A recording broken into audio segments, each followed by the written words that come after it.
E aí, pessoal, tudo bem? Espero que vocês sejam todos seguros, todos muito bem acomodados. E nós, professores da comunidade Saving, estamos aqui trabalhando no nosso Corona Office, na expectativa de que isso seja muito passageiro, mas também esperando fazer a coisa certa, do jeito certo e a hora de trabalhar, ok? Nossa aula de hoje é sobre trovadorismo, ok? O trovadorismo na historiografia da literatura em língua portuguesa, é o primeiro movimento literário que nós temos. Tá? O país, Portugal, foi fundado em meados do século XII, alguma divergência entre 1143 e 1147, mas é fundado por Dom Afonso Henriques, e é um momento em que o domínio ideológico da Igreja Católica ainda é muito preponderante. Tá? Se a gente fala em domínio ideológico da Igreja Católica, automaticamente estamos falando em teocentrismo. Theos mais centrismo, ou seja, Deus é o centro, não é, do universo, Deus é centro de todas as coisas.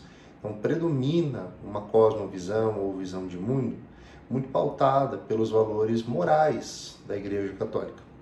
Esse é um momento, portanto, em que diversos temas que poderiam ter um teor mais crítico, ou um teor mais reflexivo sobre o próprio ser humano, são preteridos, são deixados de lado, embora já tenham sido objeto da literatura na antiguidade.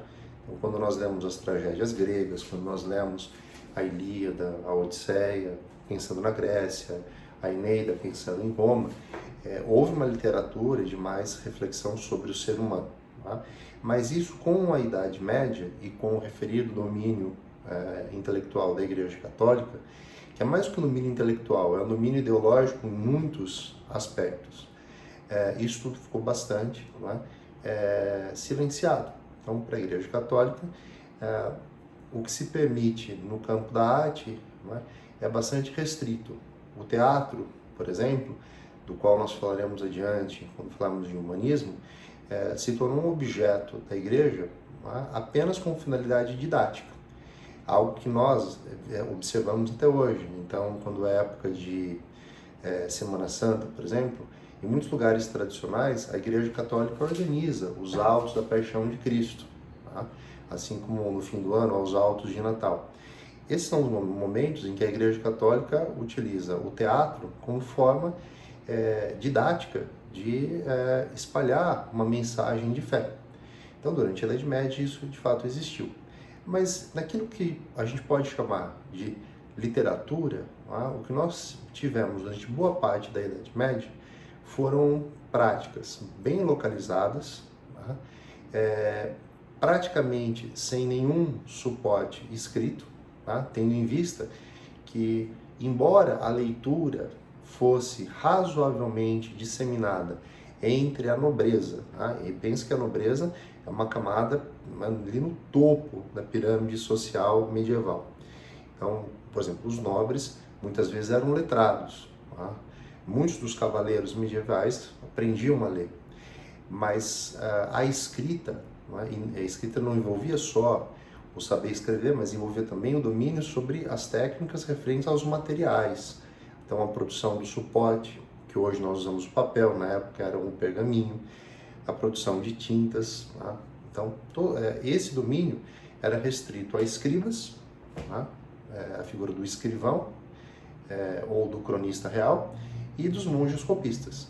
Então, por consequência natural, imaginar que toda a literatura produzida nesse período fosse uma literatura de tradição oral. Outro aspecto importante a considerar é que, nessa fase, Portugal ainda não tem como idioma o português, mesmo o arcaico. O idioma é o galego-português, resultado das fusões entre os reinos, quando Dom Afonso Henriques criou Portugal. O galego-português predomina até o século XV em Portugal, ainda que mais restrito aos meios palacianos, e vai aos poucos sendo não é, deixado de lado nos meios populares. Um tipo de literatura muito comum nesse momento são as novelas de cavalaria, tá?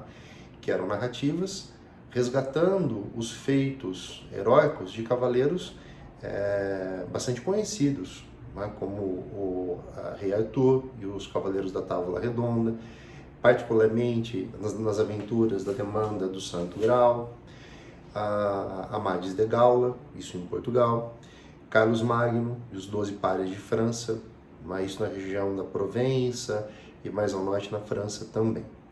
Mas em Portugal, ainda que tenhamos tradição em novelas de cavalaria, o gênero preponderante foi a cantiga trovadoresca. Tá? A primeira cantiga de que se tem registro é a Cantiga da Ribeirinha, escrita por Paio Soares de Taveiroz, supostamente em 1198. Tá? Devo dizer, porém, que existem alguns teóricos que discordam e propõem a data de 1189. Tá? 1189, 1198, né? A gente está ali no finalzinho do século XII, reta final da Idade Média e grande influência do pensamento católico. O que é uma cantiga? Uma cantiga é um poema de improviso.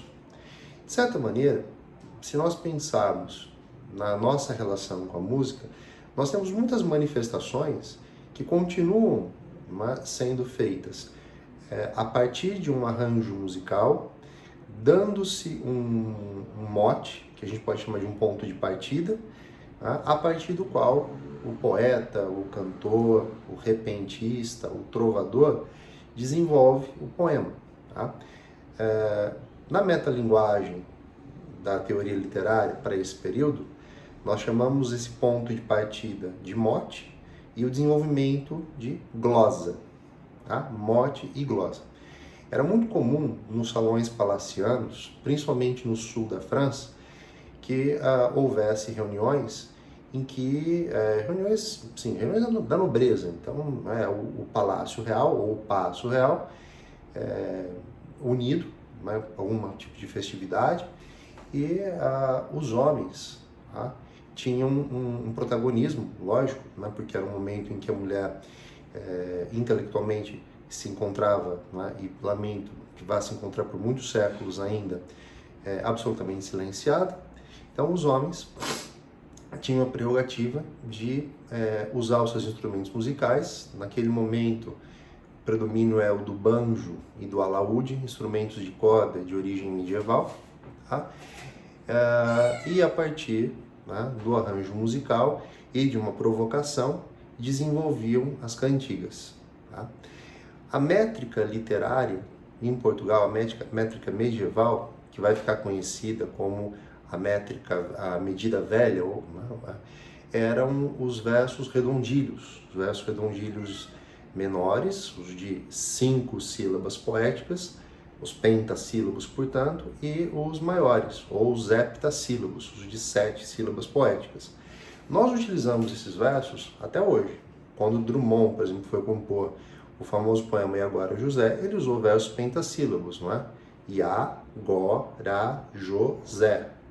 A, noi, te, ca, iu.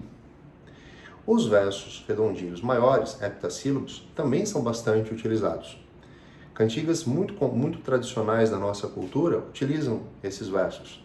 Então contem comigo. Batatinha quando na, porque a gente para na sílaba tônica da última palavra, espalharrama pelo chão. Opa, deu 8. Mas você viu que eu fiz uma coisa que você não está habituado a ouvir. Eu usei a versão original. Espalha a rama pelo chão. Tá? Então, a razão pela qual nós assimilamos na nossa tradição cultural o esparrama pelo chão é porque o esparrama pelo chão cabe em 7. Esparrama pelo chão. 7 sílabas poéticas. Tá? Não fica muito preocupado com isso, porque exercícios envolvendo a chamada escansão, o ato de escandir versos ou divisão em sílabas poéticas, eles são hoje pouco comuns.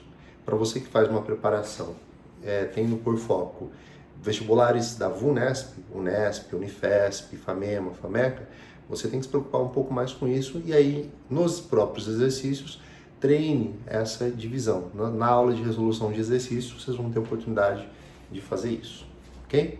Bom, então as cantigas se originaram nesse meio, em princípio no meio palaciano.